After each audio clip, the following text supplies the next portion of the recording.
Dear students, good morning.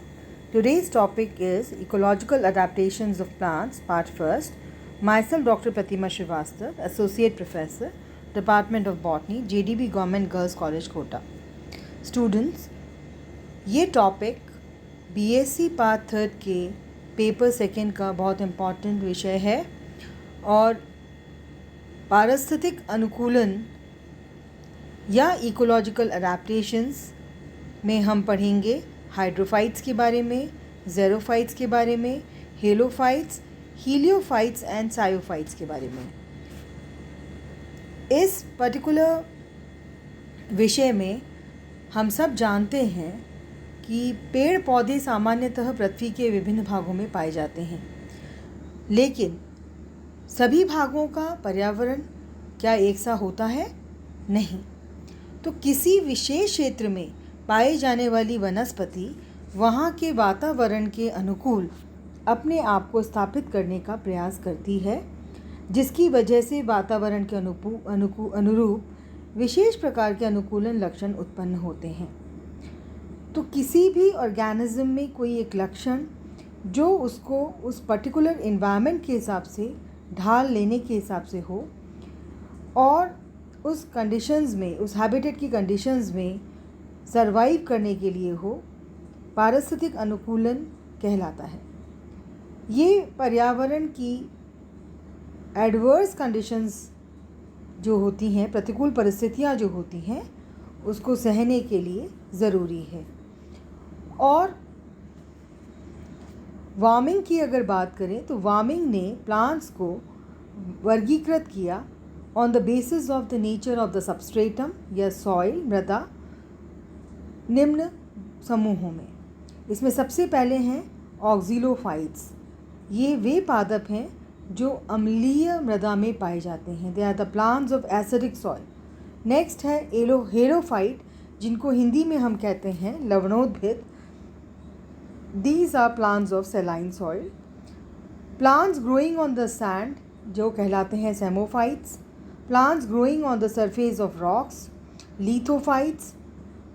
और जो चट्टानों की जो झिरियाँ होती हैं, उन क्रेवाइसेस में हम कई बार देखते हैं कुछ प्लांट्स उगे हुए मिलते हैं, इनको कहते हैं कैज़मोफाइट्स। इस क्लासिफिकेशन में एपीफाइट्स को इसलिए इंक्लूड नहीं किया है क्योंकि एपीफाइट्स जो हैं वो मृदा तक नहीं पहुंचते हैं और इनका कोई परमानेंट कनेक्शन भी नहीं है। वार्मिंग का जो सेकेंड क्लासिफिकेशन है जो उन्होंने 1909 में दिया, वो वाटर रिलेशन से संबंधित है। The supply of the water to the plants and regulation of transpiration are the factors जो कि प्लांट फॉर्म्स और प्लांट लाइफ के विभेदन के लिए बहुत ज़रूरी है। अब ये कुछ प्रकार हैं जो कि जल की उपलब्धता और सॉइल की नेचर के हिसाब से क्लासिफाई किए गए हैं। हाइड्रोफाइट्स, जैसा कि नाम से स्पष्ट है, जलोद्भिद पादप, वे पादप जो जल में और जल के निकट पाए जाते हैं। ज़ेरोफाइट्स, मरुद्भिद पादप, वे पादप होते हैं जो बहुत कम उपलब्धता में, जल की बहुत ही कमी में सरवाइव करते हैं। ये अडेप्टेशंस पादपों का हम 3 पार्ट्स में पढ़ेंगे। मॉर्फोलॉजिकल फीचर्स यानी कि आकारिकी में क्या परिवर्तन होता है ये हम देखेंगे। एनाटॉमिकल फीचर्स, आंतरिक संरचना में क्या अनुकूलन के हिसाब से पादपों ने परिवर्तन किया है, कैसे अपने आप को उस वातावरण में ढालने के अनुकूल या अनुरूप बनाया है। देन फिजियोलॉजिकल कैरेक्टर्स या कार्य की, जैसा कि हमने बताया हाइड्रोफाइट्स या जलोद्भिद। Hydrophytes are the plants growing in और नियर वाटर। हम जानते हैं कि सामान्यतः जो पादप हैं, यदि वे जल में निमग्न हों या जल में रह रहे हों, किसी वजह से जल में गिर गए हों या जल में रखे गए हों, तो उनमें सड़ने की प्रवृत्ति होती है। पर ऐसी क्या कंडीशंस हैं, ऐसी क्या एडेप्टेशंस हैं जिनकी वजह से ये जलोद्भिद पादप सरवाइव करते हैं? बहुत अति में, मतलब जल की अधिकता में ये सरवाइव करते हैं। हाइड्रो नाम से स्पष्ट है water, phyta means plant. Aquatic plants या जलीय पादप जो हैं ये एक्वेटिक इकोसिस्टम के प्रोड्यूसर्स भी होते हैं और ये सनलाइट को फिक्स करके और ये एक्वेटिक इकोसिस्टम के सर्वाइवल के लिए भी लाभदायी होते हैं। Now comes the factors which affect the aquatic plants. तो वाटर में या जल में जो पादप हैं उनकी वृद्धि वो अफेक्टेड होती है टेम्परेचर ऑफ द वाटर, यानी कि जल का जो तापक्रम है वो भी प्रभावित करता है। Osmotic concentrations of the water, toxicity of the water, flow of water, जल का जो बहाव है, देन डिजॉल्व ऑक्सीजन या DO in the water, then nutrients in the water.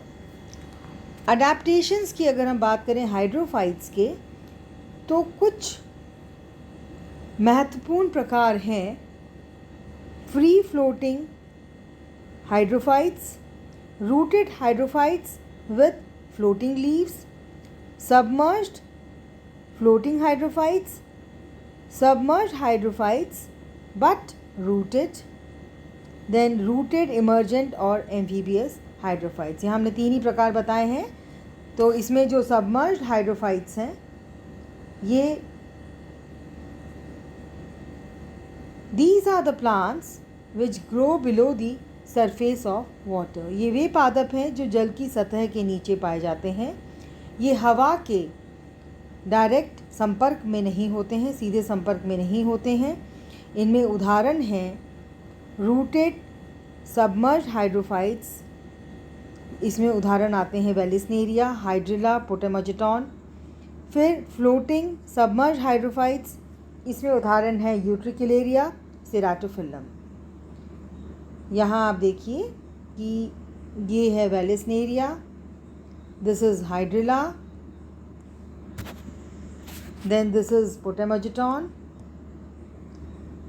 Utricularia and then Ceratophyllum।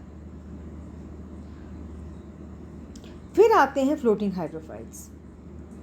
तो फ्लोटिंग हाइड्रोफाइट्स जो हैं ये वे पादप हैं, जैसा कि नाम से स्पष्ट है, ये जल की सतह पर तैरते रहते हैं। ये हवा के संपर्क में भी हैं और जल के संपर्क में भी हैं। ये रूटेड भी हो सकते हैं और नहीं भी हो सकते हैं। इसके 2 प्रकार हैं, जैसा पहले भी बताया, free floating hydrophytes but non rooted. इसमें उदाहरण है वॉल्फिया माइक्रोस्कोपिका, हम जानते हैं सबसे स्मॉलेस्ट एंजियोस्पर्म है, Lemna, azolla, Pistia and Salvinia. दूसरी कैटेगरी है फ्लोटिंग बट रूटेड हाइड्रोफाइट। ये सॉइल में रूटेड रहते हैं, यहाँ जो पानी के नीचे जो कीचड़ होती है या मृदा जो है उससे ये संलग्न है। ये है निम्फिया, निलुम्बियम, विक्टोरिया, रेजिया, यानी कि कमल।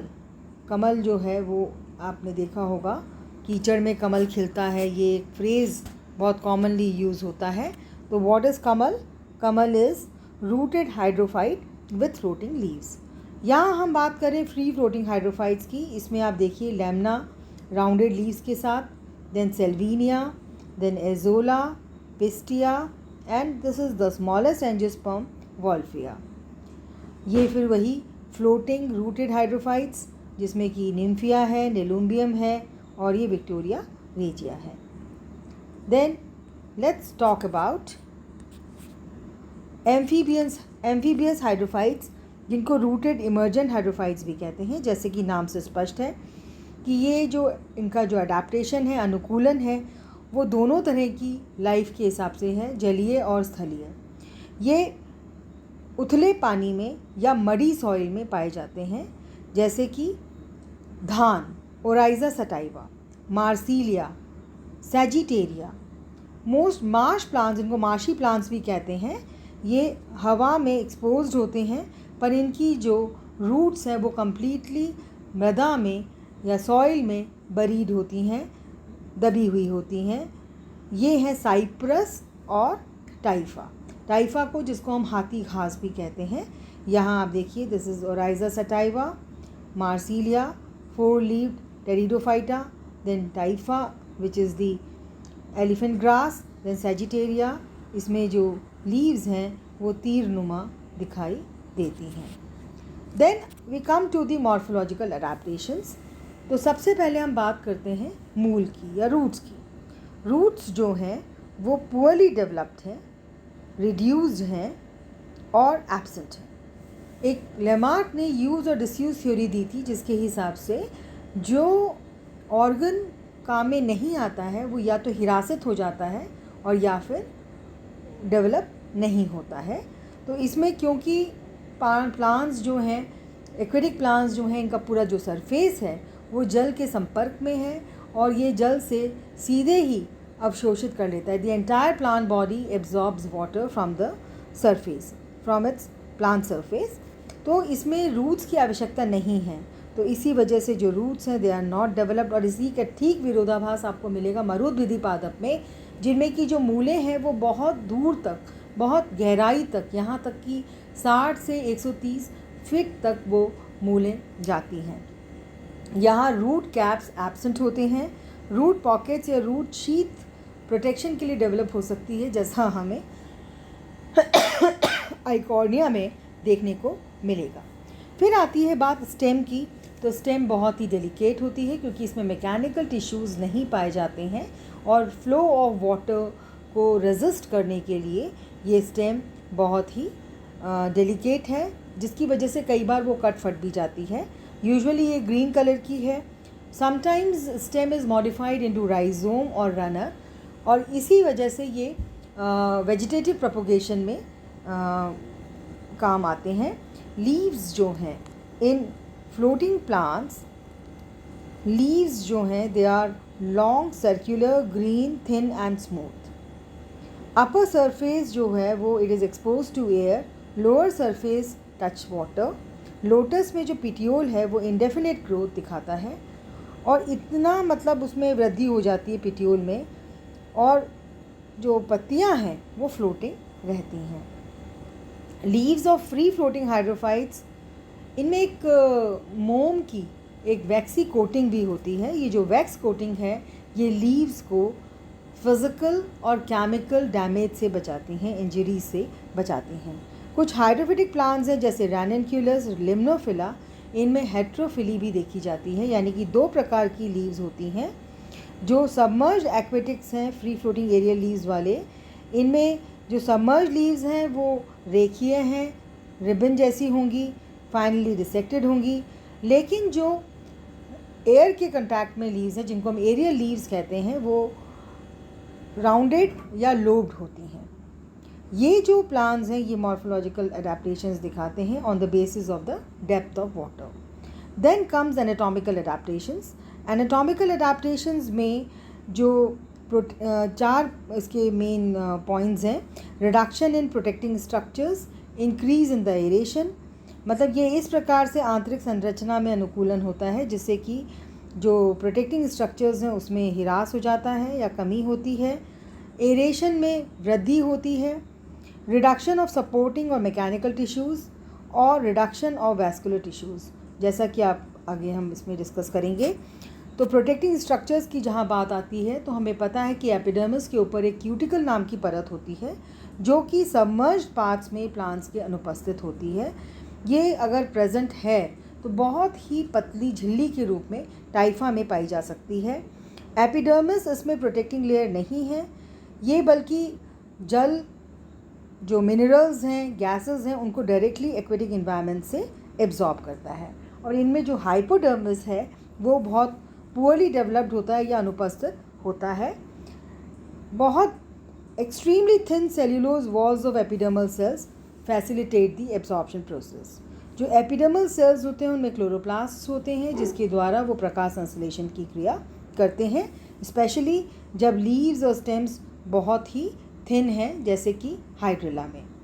फिर एरेशन को कैसे ये बढ़ाते हैं, तो इसमें जो स्टोमेटा हैं वो या तो अनुपस्थित हैं, एब्सेंट हैं सबमर्ज्ड पार्ट्स में, और अगर किसी में प्रेजेंट भी हैं तो नॉन फंक्शनल होते हैं, वेस्टिजियल होते हैं। ये जो एक्सचेंज गैसेस का होता है वो डायरेक्टली कोशिका भित्ति के द्वारा होता है। जो फ्लोटिंग लीव्स हैं उनमें स्टोमेटा जो डेवलप होते हैं वो बहुत ही लिमिटेड नंबर में होंगे, बहुत कम संख्या में होंगे और वो ऊपरी सतह पर ही सीमित रहते हैं। एम्फीबियस प्लांट्स जो हैं इनमें जो स्टोमेटा हैं वो सारे जो एरियल पार्ट्स हैं उनमें तो बिखरे हुए होते हैं और उनकी जो संख्या है पर यूनिट एरिया वो एरियल पार्ट्स में अधिक होती है। ये हाइड्रिला की स्टेम है। इसमें हम देख सकते हैं एयर चैम्बर्स। ये जो एयर चैम्बर्स दिखाई दे रहे हैं ये इनके अंदर गैसेस पाई जाती हैं और ये एक्सचेंज में मदद करते हैं और इस प्लांट को तैरने में भी मदद करते हैं। जितनी एयर चैम्बर्स या एरेनकाइमा वाली स्पेसेस होंगी इसमें हम देख सकते हैं कि एपिडर्मिस जो है वो उसके ऊपर कोई क्यूटिकल नहीं है। उसके बाद हाइपोडर्मिस नेक्स्ट लेयर जो है, फिर ये एयर चैम्बर्स हैं। Aerenchyma in submerged leaves and stem is very much develop. तो सबसे अधिक कौन डेवलप है? एरेनकाइमा। और एयर चैम्बर्स में रेस्पिरेटरी गैसेस हैं, मॉइस्चर हैं और ये कैविटीज़ एक दूसरे से सेपरेटेड हैं जो क्लोरेनकाइमेटस पार्टीशंस के द्वारा। जो कार्बन डाइऑक्साइड एयर चैम्बर में प्रेजेंट होती है वो फोटोसिंथेसिस में काम आती है और ऑक्सीजन जो कि फोटोसिंथेसिस के प्रोसेस में बनती है and also that already present in air chambers is used in respiration. Air chambers also develop finely perforated cross septa. जो air chambers हैं इनमें कुछ cross septa भी develop हो जाते हैं जिनको diaphragm कहते हैं और ये diaphragm जो हैं ये बहुत ज़्यादा एयर की आपूर्ति करते हैं और फ्लोटिंग को चेक करते हैं और जो बॉयंसी जो है वो इस एरेनकाइमा की वजह से है और ये एक्वेटिक प्लांट्स को मैकेनिकल सपोर्ट भी देता है। Air chambers are abundantly found in the fruits of hydrophytes, ठीक है, जिसकी वजह से वो बॉयंट रहेंगे और उनका जो डिस्पर्जल है वो जल के द्वारा भी हो सकता है। ये एक निम्फिया की लीफ है। निम्फिया की लीफ में ये एक विशिष्ट स्ट्रक्चर जो दिखाई दे रहा है दैट इज़ ये स्ट्रक्चर, इसको कहते हैं ट्राइकोस्क्लेरीट। ये मैकेनिकल सपोर्ट भी प्रोवाइड करता है। तो जो सपोर्टिंग या मैकेनिकल टिश्यूज़ में जो कमी है फ्लोटिंग और सबमर्ज पार्ट्स ऑफ प्लांट्स में, क्योंकि जो इनका बॉयंट नेचर है पानी का वो इसको स्वतंत्र रूप से फिज़िकल इंजरीज से बचाता है। जो भी इसमें हानि होनी होती है भौतिक रूप से वो सब इसके द्वारा सुरक्षित रहता है। और इसमें जो थिक वॉल स्क्लेरेनकाइमेटस टिश्यू है वो बिल्कुल अनुपस्थित है। हालांकि कुछ एम्फीबियस प्लांट्स में ये कॉर्टेक्स में डेवलप हो जाते हैं, स्पेशली जो एरियल या टेरेस्ट्रियल प्लांट्स हैं। जनरली जो स्पॉन्जी सेल्स हैं वो थोड़े दीर्घित होते हैं और वो लूजली अरेंज्ड होते हैं। ये जो थिन वॉल्ड सेल्स हैं जब ये टर्जिट होते हैं, जब ये पूरी तरह से स्फीत होते हैं तो ये मैकेनिकल सपोर्ट प्लांट्स को प्रदान करते हैं। जो एब्जॉर्बिंग टिश्यू है वो जैसा हमने पहले बताया जो कि रूट्स हैं, क्योंकि इसमें उसकी आवश्यकता नहीं है तो रूट्स और रूट हेयर्स एब्सेंट हैं। वाटर लिली और कुछ प्लांट्स में कुछ special type star shape lignified cells हैं जिनको हम कहते हैं एस्टेरोस्क्लेरीड्स या ट्राइकोस्क्लेरीड्स। ये मैकेनिकल सपोर्ट प्लांट्स को देता है। फिर है रिडक्शन ऑफ वेस्कुलर टिश्यूज़, क्योंकि कंडक्टिंग टिश्यू बहुत पुअरली डेवलप्ड हैं, क्योंकि उनकी आवश्यकता नहीं है। जो एब्जॉर्प्शन है मिनरल्स का, न्यूट्रिशन का, वो न्यूट्रिएंट्स का वो कम जो सतह है सबमर्ज पार्ट्स की वो कर लेती है। और वेस्कुलर टिश्यूज़ में जो जाइलम है उसका ज़्यादा रिडक्शन देखने को मिलता है। इसमें केवल कुछ ट्रैकीड्स पाए जा सकते हैं। जाइलम एलिमेंट्स बिल्कुल भी डेवलप नहीं होते हैं। कुछ एक्वेटिक प्लांट्स हैं जिनमें कि सेंटर में केंद्र की तरफ एक लेक्यूना पाया जाता है in place of xylem. Physiological adaptations की अगर हम बात करें, the osmotic concentration of cell sap is equal और slightly higher than the surrounding water. और ये एक बहुत बड़ा कारण है।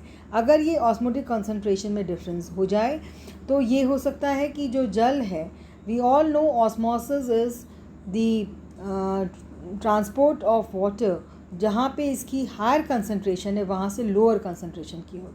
अगर ये ऑस्मोटिक कंसंट्रेशन में डिफरेंस होगा तो दो सेल्स जो फ्लो है वो सेल्स के अंदर होगा and that may lead to the bursting of the cell, या फिर जो सेल्स हैं वो फट सकते हैं। तो ये ऑस्मोटिक कंसंट्रेशन बिल्कुल एक समान बना रहता है जिसकी वजह से एक बैलेंस रहता है। इन लोटस जो लॉन्ग पिटियोल्स हैं वो अपने आप को ऐसे अडाप्ट कर लेते हैं कि वो जो लीफ लैमिना है उसको सरफेस पर उनकी वजह से फ्लोट करने की सुविधा प्रदान करते हैं। Many hydrophytes maintain active photosynthesis.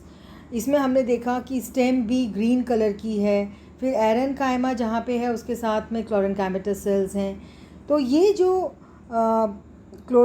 Chloroplast वाले कंटेनिंग सेल्स का जो प्रेजेंस है उसकी वजह से फोटोसिंथेसिस बहुत एक्टिवली करते हैं, और जो इसमें कार्बन डाइऑक्साइड इवॉल्व होती है वो जो कि रेस्पिरेशन के दौरान कार्बन डाइऑक्साइड इवॉल्व होती है वो एयर स्पेसेस में स्टोर हो जाती है और वह फोटोसिंथेसिस में फिर यूटिलाइज होती है, प्रकाश संश्लेषण की क्रिया में यूटिलाइज होती है। तो this is all about the ecological adaptations और पर्टिकुलरली हाइड्रोफाइट्स में। तो इसको हम सम अप करने के लिए यही बात बताना चाहेंगे कि पृथ्वी के किसी भी भाग के पेड़ पौधे अपने परिवेश एवं आवास के अनुसार, जो कि यहाँ पे जलीय आवास है, उसके अनुसार अपने आप को ढाल लेते हैं और इस प्रकार इन आवासों में, जैसे जलीय आवासों में, सफलतापूर्वक जीवन यापन करते हैं। और इसका जो नेक्स्ट लेक्चर हमारा है वो ज़ेरोफाइट्स के बारे में है। Thank you very much. Please subscribe to the channel CC ERA JDB GGC Kota.